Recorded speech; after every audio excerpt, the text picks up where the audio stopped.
Sa mahabang kasaysayan ng kanluraning sibilisasyon, ang hostisya ay madalas na inilalapat sa mga buhay. Ngunit noong Enero ng taong 897 AD, sa loob ng Basilica of San Giovanni in Laterano sa Roma, ang batas ay lumampas sa hangganan ng kamatayan. Isang upuan ang nilaan para sa nasasakdal. Ang kanyang kasuotan ay ginto at seda. Ngunit ang nakapaloob dito ay hindi tao, kundi isang naagnas na bangkay na 9 na buwan nang nakalibing. Ito ang Synodus Horrenda, ang Cadaver's Synod. Ito ay isang opisyal na paglilitis ng simbahan kung saan ang nag-akusa, ang hukom at ang mismong akusado ay mga humawak ng pinakamataas na kapangyarihan sa lupa.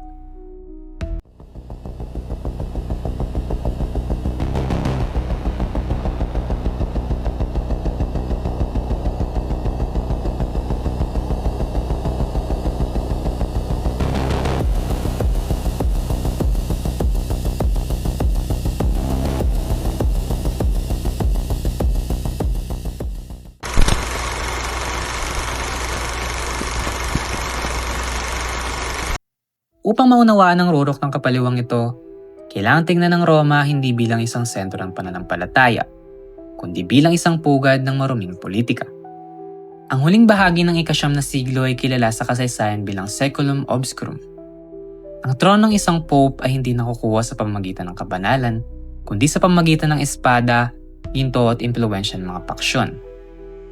Si Pope Formosus na namuno mula 891 hanggang 896 AD ay naipit sa hidwaan ng dalawang makapangyarihang pamilya, ang mga pro-German at ang pamilya ng Duke ng Spoleto.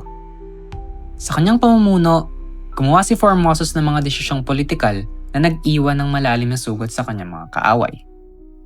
Noong April 896, namatay si Formosus dahil sa stroke. Ngunit para sa kanyang mga kalaban, ang kamatayan ay hindi sapat na parusa. Makalipas ang ilang buwan, sa ilalim ng dikta ng pamilya Spoleto, umupo sa trono si Pope Stephen VI. Ang kanyang unang opisyal na kautusan, isang deklarasyon ng digmaan laban sa isang patay.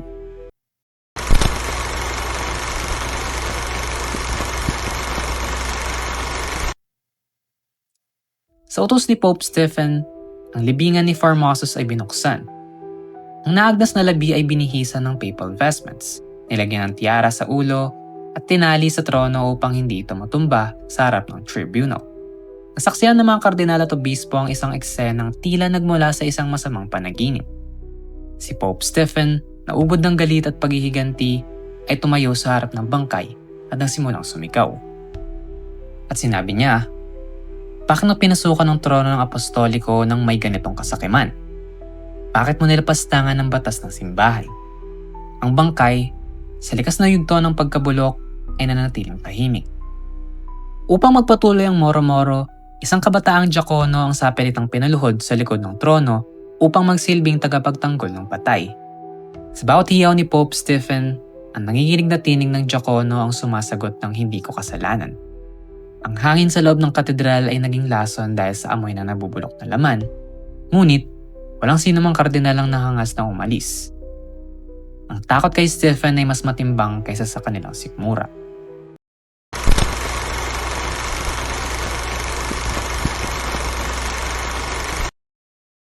Gaya ng itinakda ng mapaghiganting hukuman, si Formosus ay dineklarang guilty.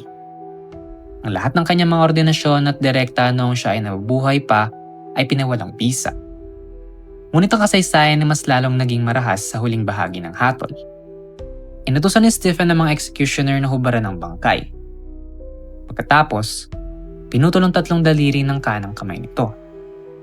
Ang 3 daliring ginamit ni Formosus sa pagbabasbas ng sakramento. Ang katawan ay kinaladkad sa labas ng katedral.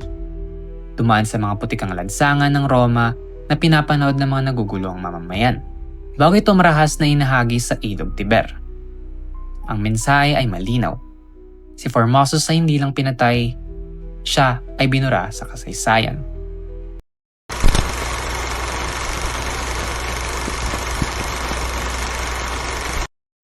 Ngunit, ang kasaysayan ay may kakaibang paraan ng pagbawi. Hindi nagtagal matapos ang paglilitis, isang malakas na lindol ang yumanig sa Roma, na sumira sa katedral ng San Giovanni. Para sa mga Romano, ito ang lagta ng puot ng Diyos. Sumiklab ang rebelyon. Dinakip si Pope Stephen. Hinubar ng kapangyarihan at ipinasa ko sa isang piitan kung saan siya ay sinakal hanggang sa mamatay. Ang katawan ni Formosus ay na-recover ng mga tapat na monge sa pampang ng ilog at kalaunan ay muling inilibing sa St. Peter's Basilica. Ang Cadaver Synod ay nanatiling isang madilim na monumento sa kasaysayan. Isang patunay na kapag ang kapangyarihan ay nahaluan ng baliw na paghihiganti, kahit ang kapayapaan ng libingan ay hindi ligtas.